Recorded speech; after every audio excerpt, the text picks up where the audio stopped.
Avant même que la voix ne s'élève, avant même que la langue ne prononce une lettre, la lecture du Coran commence dans les cœurs.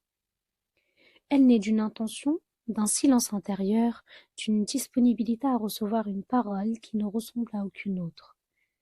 Lire le Coran, tel que l'enseigne Abu Hamid al-Ghazali, n'est pas une simple récitation. C'est se rendre présent à Dieu par sa propre parole. Dans les mérites de la lecture du Coran et les règles de bienséance, extraits de la Revivification des sciences de la religion et publié aux éditions Al-Bourak, El-Ghazali rappelle avec force que le Coran est une parole incréée de Dieu, descendu pour guider les âmes et redresser les cœurs.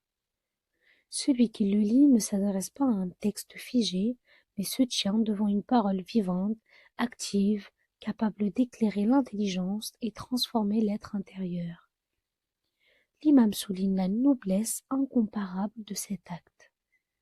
Les traditions rapportées montrent que chaque lettre récitée porte une récompense, que le Coran intercède pour son lecteur et qu'il constitue la plus grande richesse du croyant.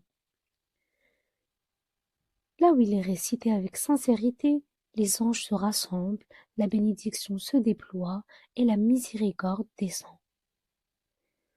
Le Coran devient alors un compagnon, un protecteur et un guide, aussi bien dans ce monde que dans l'autre.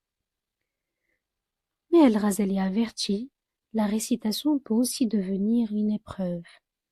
Lire sans comprendre, réciter sans présence, porter le Coran sans en incarner les enseignements expose l'âme à une contradiction douloureuse. Le Coran, dit-il, le Coran, dit-il, peut être une preuve pour l'homme ou une preuve contre lui. Celui qui le lit est appelé à une exigence plus élevée, car la parole divine réclame humilité, cohérence et vérité intérieure. C'est pourquoi l'ouvrage accorde une place essentielle aux règles de bienséance. La lecture authentique commence par la purification, par la retenue du corps, par l'attention du cœur. Le lecteur doit se comporter comme un serviteur en présence de son Seigneur, avec respect, gravité et recueillement.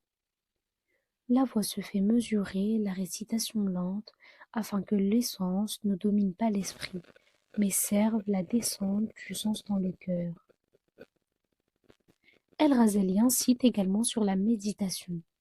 Le but de la lecture n'est pas la quantité, mais la profondeur. Un seul verset, médité avec sincérité, de transformer une vie entière.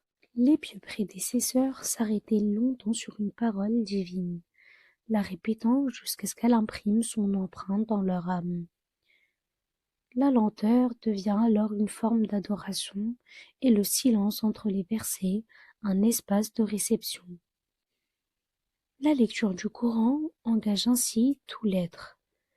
Le lecteur espère lorsque la miséricorde est évoquée, tremble lorsque l'avertissement est prononcé, glorifie lorsque la majesté divine est rappelée.